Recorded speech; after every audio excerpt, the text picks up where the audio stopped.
Point होता है वक्फ board. कल की तारीख तक वक्फ बोर्ड एग्जिस्ट करता था और कल जो है ना वक्फ बोर्ड की मियाद खत्म। इस मियाद को ख़त्म होते ही जो है एक आर्डर निकलता है, माइनॉरिटीज डिपार्टमेंट से एक आर्डर निकला, उसमें मिस्टर मनोज जैन को जो है एडमिनिस्ट्रेटर बना गया।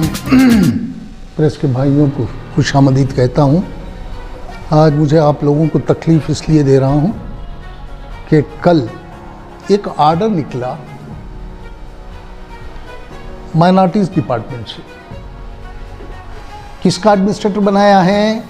वक्फ बोर्ड का। मैं आपको ये बता दूं पहले कि वक्फ बोर्ड के एडमिनिस्ट्रेटर के माने ये होते हैं, वो वक्फ बोर्ड का मेंबर नहीं होता बल्कि सारा बोर्ड वही होता है। सारा बोर्ड जो 10-15 लोगों का, 15 मेंबरों का जो बोर्ड काम करता है, वो सिर्फ एक मेंबर जो है ना, एक आदमी जो है ना एडमिनिस्ट्रेटर काम करता है। सारा बोर्ड रहता है, वो जो भी ऑर्डर करे उसे कोई चैलेंज नहीं कर सकता। एडमिनिस्ट्रेटर के हैसियत से वो कोई भी काम करे, कोई भी ऑर्डर करे, उसके ऑर्डर को चैलेंज नहीं किया जा सकता। चैलेंज अगर करना है तो वो कोर्ट में करना पड़ेगा, उससे और कहीं भी किसी भी फोरम पे उसे चैलेंज नहीं कर सकते। रही बात एक गैर मुस्लिम को वक्फ बोर्ड में लाने की, ऐसी क्या ज़रूरत पड़ गई? क्या हमारे मुसलमान ऑफिसर्स पे आपको भरोसा नहीं था? ये ज़मीर अहमद खान साहब की निगरानी में हुआ है, ये उन्हीं के हुक्म पे, उन्हीं के ऑर्डर पे हुआ है। और मैं उनसे सवाल ये करना चाहता हूँ, ज़मीर अहमद खान साहब, आप मुझे ये बताइए कि आपको, हमारे इतने मुस्लिम ऑफिसर्स हैं, क्या किसी के ऊपर भी आपको भरोसा नहीं था? आज तक की तारीख में कोई भी हिंदू वक्फ बोर्ड का एडमिनिस्ट्रेटर नहीं बना। हिंदू की वजह मैं ये कहना चाहता हूँ कि गैर मजहब का कोई भी आदमी जो है ना वक्फ बोर्ड का एडमिनिस्ट्रेटर नहीं बना। और एक्ट क्या कहता है? एक्ट भी यही कहता है कि सीओ तक जो है ना बोर्ड में सीओ जो होता है वो मुसलमान होना चाहिए। ये एक्ट में है। एक्ट 1995 के एक्ट में भी है, वक्फ एक्ट में, वो पार्लियामेंट का एक्ट था। उसके बाद 1914 में, 1915 में भी जो है ना इसको, 15 और 16 में जो है ना इसको दोबारा जो है ना ये बनाया गया कि वक्फ बोर्ड का जो सीईओ होगा वो मुसलमान होगा। जब सीईओ मुसलमान होता है तो एडमिनिस्ट्रेटर कौन होना चाहिए? वो भी मुसलमान होना चाहिए। और मेंबर कौन होते हैं? मुसलमान होते हैं। इन सारे लोगों के ऊपर, हम लोगों पर मुसल्लत क्यों कर रहे हैं आप, ये गैर कौम को लाके, जिनको औकाफ के ताल्लुक से कुछ भी मालूमात नहीं है? जिनको औकाफ के ताल्लुक से मालूमात थे, वो हमारे पास कई अफसर थे, मैं किसी का नाम नहीं ले रहा हूँ, इतने मुस्लिम अफसरान थे। उनको छोड़ के एक गैर मजहब के आदमी को ला के वक्फ बोर्ड का एडमिनिस्ट्रेटर बनाना, ये कहाँ का इंसाफ है? वक्फ बोर्ड कायम कब हुआ था? 1974 में। 1974 में वक्फ बोर्ड कायम हुआ था। वक्फ बोर्ड की तारीख में आज कितने साल हो गए? 50 साल की तारीख में कोई भी गैर मजहब का आदमी वक्फ बोर्ड का एडमिनिस्ट्रेटर नहीं रहा है। और आपको क्यों ऐसा लगा? क्यों एक मुसलमान को वहां लाने से आप गुरेज कर रहे हैं? क्या वजह है इसके पीछे? ये आपके अंडर सेक्रेटरी है, मैं मानता हूं ये सेक्रेटरी है और सेक्रेटरी के ओहदे के लायक भी हैं, वो IAS हैं, कर रहे हैं, उनको उनकी जगह रहने दीजिएगा। जहां औकाफ का ताल्लुक है, औकाफ जो है ना अल्लाह की जायदाद है। अल्लाह की जायदाद की निगरानी के लिए बाहर से किसी गैर मुस्लिम को ला के वहां मुसल्लत करना, ये गलत बात है। ये कोई भी मुसलमान बर्दाश्त नहीं करता। हम कहीं किसी और के इसमें गए तो हमें जगह मिलती है क्या? हमें जगह दे देंगे क्या? इससे पहले भी ज़मीर अहमद खान साहब यही किए कि पूरे जो है ना जितना भी बोर्ड था, बोर्ड के कई मेंबर जो है ना इसके थे, बीजेपी वालों के थे, उनको लेके काम किया आपने। 583 मेंबर्स जो डिस्ट्रिक्ट में थे उनको सबको जो है ना बहाल कर लिया आपने। सब के सब बीजेपी के अपॉइंटी थे। तब तब भी हम खामोश रहे। आज हमारे ऊपर इतना ये ला के मुसल्लत कर रहे हैं, क्या हमारे मुसलमान ऑफिसर्स नहीं थे क्या? उनके ऊपर आपको भरोसा नहीं था क्या? मुझे लगता है इसलिए आपने इनको लाके हमारे ऊपर मुसल्लत कर दिया, ताकि जो वक्फ बोर्ड के अंदर जो धांधलियां हुई हैं, अगर कोई मुसलमान वहां आता तो उसे खोदता, उन्हें खामोश नहीं बैठता था। और इससे बचने के लिए जो है ना आपने ये काम किया है। तो ज़मीर अहमद खान साहब, ये आपकी ज़ाती जायदाद मिल्कियत नहीं है, ये अल्लाह की मिल्कियत है। अल्लाह की मिल्कियत की निगहबानी एक मुस्लिम ही कर सकता है, कोई गैर मुस्लिम नहीं कर सकता। इतने ऑफिसर्स हैं जो पहले भी रहे हैं, सलीम साहब डीजीपी जो हैं वो भी ये रहे हैं, वक्फ बोर्ड के एडमिनिस्ट्रेटर रहे हैं एक ज़माने में। उसके बाद जो है ना हमारे अडूर साहब रहे हैं, एडमिनिस्ट्रेटर रहे हैं। उसके बाद जो है ना हमारे मोहसिन साहब, वो भी एडमिनिस्ट्रेटर रहे हैं।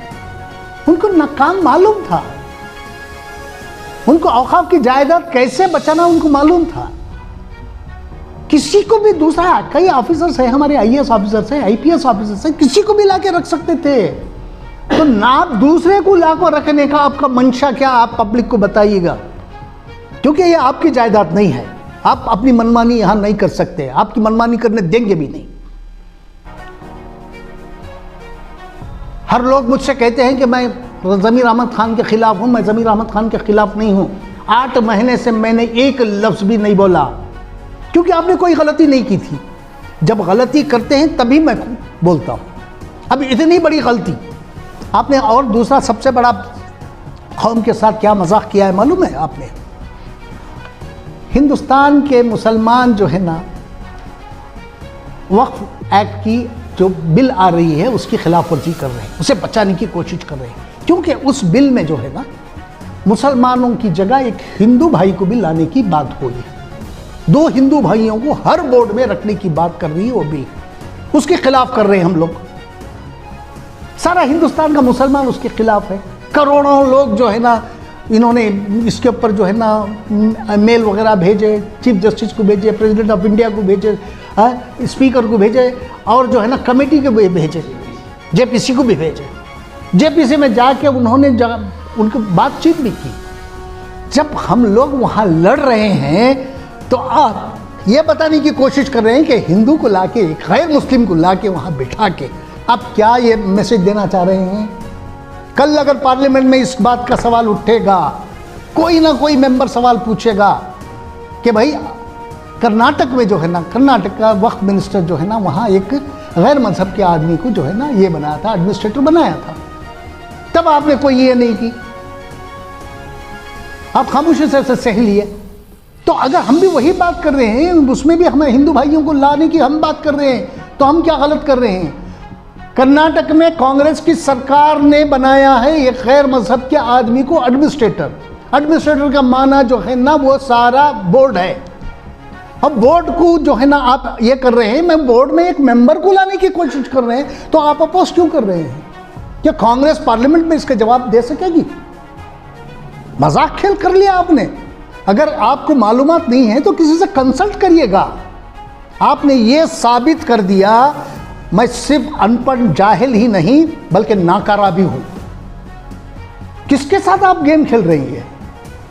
मफाद को एक तरफ रखिएगा, यह आपकी मिल्कियत बिल्कुल नहीं है, यह अल्लाह की मिल्कियत है। इसमें जो है ना अल्लाह के बंदों को ही यह है ना उसमें काम करने का मौका मिलना चाहिए। जब जो तारीख में नहीं हो आप क्यों कर रहे हैं उसे? क्या आप सब ये मैसेज देना चाह रहे हैं आप? कल पार्लियामेंट में अगर ये सवाल उठा तो जवाब कांग्रेस देगी क्या? आपने एक राह हमवार कर दी उन लोगों के लिए बोलने के लिए, और कल वो लोग बोलेंगे, पूछेंगे। कर्नाटक में जो है ना सिर्फ आपकी 9 MP हैं, 19 उनके हैं, 19 MP हैं उनके। कोई ना कोई सवाल करेगा बिल के डिस्कशन में, जो है ना कोई भाग लेगा और सवाल करेगा, पूछेगा भाई आप ही तो बताए हैं, आप ही तो अपॉइंट किए एक गैर मुस्लिम को, तो क्यों नहीं हो सकता? आपकी एक छोटी सी गलती जो है ना सारे देश के मुसलमानों के खिलाफ गई ये बात। कोई भी काम जब कर रहे हैं तो समझदारी से, अगर आपके समझ में नहीं आ रही बात कंसल्ट करिएगा। अरे हमारे ये थे रहमान खान साहब थे, उन्होंने वक्फ बिल की तश्कील उन्होंने दी थी, वक्फ बिल उन्होंने बनाया था, उनसे पूछ लेते क्या मैं कर सकता हूं, ये करूं या नहीं करूं बोल के। आपके मन में जो आता है वो करते रहते थे। आपकी गलती से जो है ना कौम भुगतेगी कल। ये सब बंद कर दीजिए, सब करना छोड़ दीजिए, सब अच्छा नहीं है। ये गैर मुस्लिम को लाके वहां आप अल्लाह के मिल्कियत पे गैर मुस्लिम को ले जाके वहां रखना, उसकी निगरानी में देना, ये अल्लाह के साथ अल्लाह से बगावत का ये है। आप अल्लाह से बगावत कर रहे हैं, अल्लाह के बागी हैं आप। आपको सोचना चाहिए कि आप कर क्या रहे हैं, किसकी मिल्कियत है। आप सबसे कहते हैं, 2-3 मैं आपके स्पीचेस सुना, उसमें आपने कहा कि अगर औकाफ के ताल्लुक से कोई भी गलत फैसला करेगा, कोई भी उससे पैसा लेगा, कोई भी रुश्वत लेगा तो उसके जिस्म में कीड़े पड़ेंगे। अब आपने इतनी बड़ी गलती की है तो इसकी सज़ा आपको क्या मिलनी चाहिए? छोटी गलती नहीं है ये, बहुत बड़ी गलती है ये। आपको अगर मालूमात नहीं है तो किसी से पूछिएगा। आपने खुद एडमिट किया था कि मुझे औकाफ के बारे में मालूमात कम है, ये आपका एडमिशन है, ये मेरी बात नहीं है, मैं नहीं कह रहा हूं। आपने पढ़ा होगा, आपने भी लिखा होगा इसको। मैं औकाफ के बारे में मुझे ज़्यादा जानकारी नहीं है। जब आप ये खुद एडमिट कर रहे हैं कि आपको जानकारी नहीं है तो कंसल्ट कर लेना, कौन सी ये है। इस्लाम भी इसी बात का मशवरा देता, मशवरे से काम करो की इजाज़त देता है। मशवरा क्यों नहीं करते आप? लाके सारे मुसलमानों को इस पे खड़ा सूले पे चढ़ा दे रहे हैं आप। एक बहाना मिल गया आप, बीजेपी सरकार को एक बहाना मिल गया आप। इस बहाने के तहत जो है ना, उसके ये बहाने से जो है ना मुसलमानों की बहुत सारी ये जो है ना परेशानी बढ़ जाएगी इससे। ये बात अच्छी नहीं है। ये आपको जो है ना जो भी करना है आपको सीधे करना है। ये सब ये करने से पहले जो है ना आपको कंसल्टेशन करना है। अगर आप कंसल्ट नहीं कर रहे हैं तो क्यों? मुस्लिम ऑफिसर की जगह दूसरों को लाने का मतलब क्या? मुझे सुना, किसी ने कहा मुझसे, एक प्रेस वाले ने मुझे फ़ोन किया था, उसने शायद बात किया उनसे, मैंने कहलवाया था उनको कि भाई आप ये जो गलत करे हैं। तो मेरे पास जवाब आया तो उन्होंने कहा कि भैया सबको रिप्रेजेंटेशन देना चाहते हैं। वो क्या रिप्रेजेंटेशन देना चाहते हैं? जहाँ रिप्रेजेंटेशन नहीं है, आपके हाथ में एक बुक दे दी गई है ज़मीर अहमद खान साहब, वक्फ एक्ट के नाम पे आपको बुक दे दी है, आप बुक देख के उस पर काम करेंगे। आप कोई बादशाह नहीं हैं,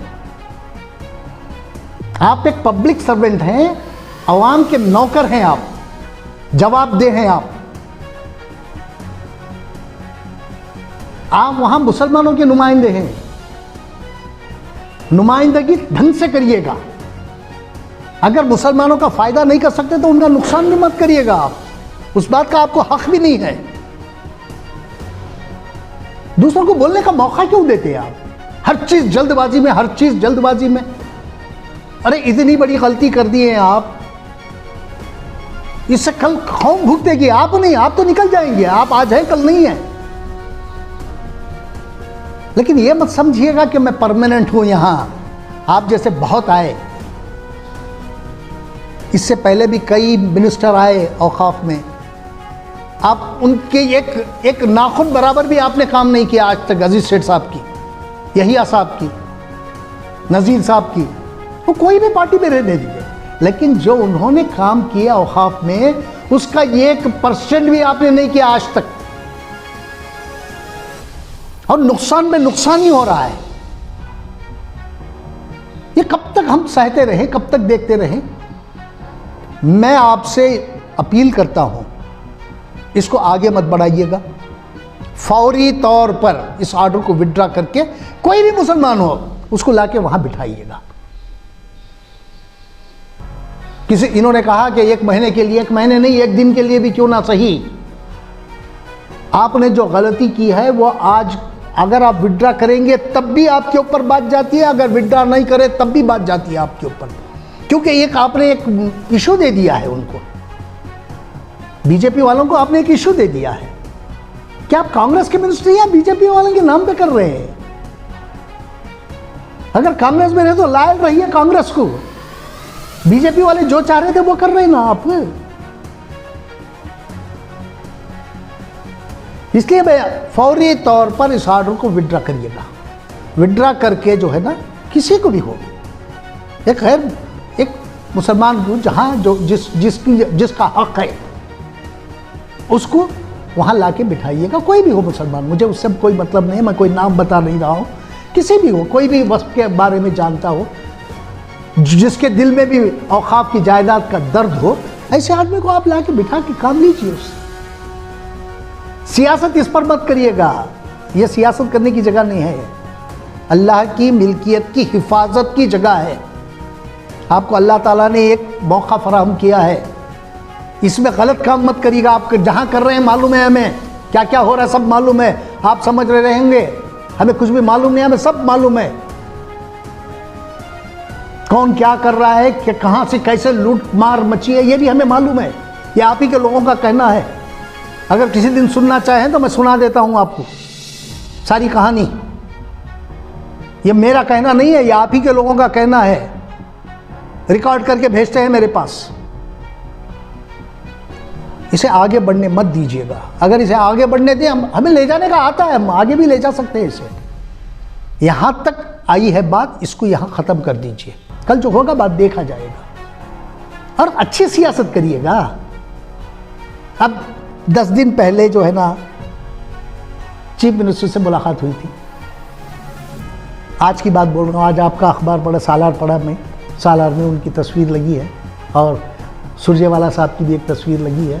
उसमें ये कह रहे हैं कि मैं मुसलमान के लिए जो है ना सीट मांग रहा हूँ शिगांव की। अरे इतनी नीची सतह पर मत उतरिएगा।